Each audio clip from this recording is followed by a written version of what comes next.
This is Think, Inc. teaching you how to plan a narrative in 6 simple steps. Okay, you've opened up the exam paper and the narrative question is staring you in the face a little bit like Dirty Harry. Do you feel lucky? Well, do you, Punk? So, what are you going to do? Write War and Peace in under an hour? B. End your story. I woke up. It was all a dream. Or was it? Or C. Use a 6-step plan to organise your story. C is the correct answer. But I can hear you say, well, what is this 6-step plan? Please tell me. Well, a story is like a journey. Your character starts here and ends here. It starts in one place and ends in another place. And along the way there are usually 6 identifiable steps. And those are the 6 steps that you need to plan to make a great story. Let's take a look. So, step 1, the setting or the exposition of the story. It's the location, it's the time and place. James Blonde, our intrepid hero played by Will Smith, is sat on a beach sipping martinis surrounded by bikini-clad ladies. Step 2, there's a problem. Moneypenny rings James Blonde up to tell him his tea's ready. No, that's not going to cut it. We need a bigger problem than that. Moneypenny rings James up to tell him Dr. Evil is on an island in the South Pacific and he only needs one more component to complete his death machine. James, you've got to stop him. You've got to save the world. Now that's a problem. Step 3. There needs to be some sort of development. So James has a whole load of struggles that he has to go through to reach Dr. Evil's island, including visiting Q, who gives him the paralyzer watch. That's a watch that paralyzes people. Meanwhile, Dr. Evil is about to receive the final shipment containing the killer component needed to blow up the rest of the world. Step 4, crisis. This is when the problem reaches its climax or most difficult stage. Here, Dr. Evil has the killer component and he's about to complete his death machine. But don't confuse crisis or climax with the tensest moment. The tension has to keep going all the way to the end of the story. You readers should never quite know how the story is going to turn out. Step 5, falling action. This is where the problem begins to get resolved. James and Evil fight. James is badly wounded. It looks like he's going to die. Evil is about to put the final component into the death machine. James points the paralyzer watch at him and paralyzes him.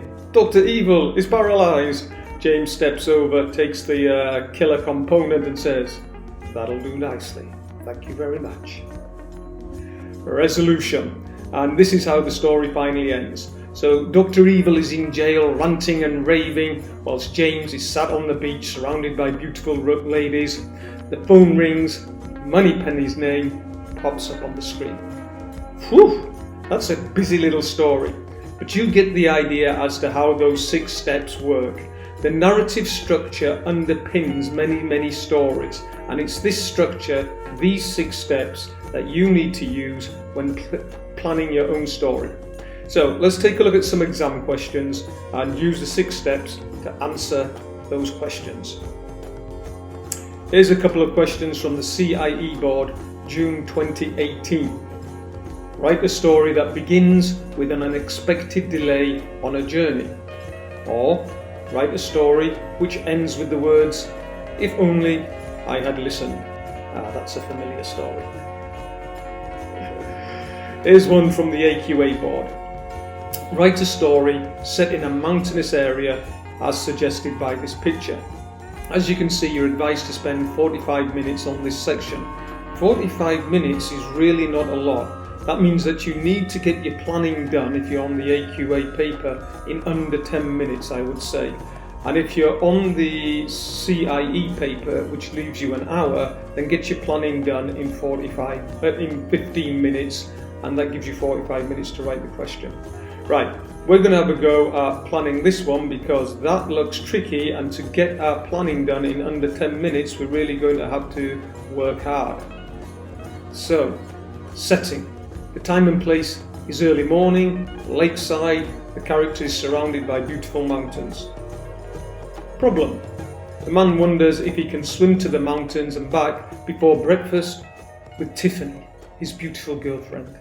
It's been a long time since he swam outdoors, but he used to be great at it. Development. He strips off, starts swimming, but the mountains don't seem to be getting any closer. He's not the swimmer he once was. He's tired. Crisis. He can't make it to the mountains. He's too far from the shore. He starts to drown. He sees his dead body on the seabed. It's calling up to him. He looks up to the surface. He sees Tiffany's face. She's calling to him. It's breakfast time, she says. We've got a great day ahead of us and a great life. Falling action. That voice gives him strength to swim. He struggles back towards the shore. He's 100 meters out. He's not sure if he's going to make it. And then he sees Tiffany walking down towards the jetty. He makes it. Step 6. Resolution. He sits on the jetty. Tiff asks, "You've been for a swim before breakfast?" "Yeah." "You must be hungry. It's breakfast time. We've got a great day ahead of us. And a great life." She smiles and they walk back down the jetty hand in hand. Okay, it's a simple story. It's only got 2 characters and 1 incident, but that's enough for a timed response. Use these 6 steps to help you plan. They'll reassure you that you have all the ingredients necessary for a good story. Right, I'm going to have a go at writing out that story in under 35 minutes, but you need some practice too. So have a go at answering one of these questions, or choose some from your own exam board and have a go at using the plan, the 6 stages, to plan your answer. Once I've written mine in 35 minutes, then I will upload it and you can see if I did any good. So, that was how to plan a narrative in 6 steps, and this is Think, Think, Ink, thanking you.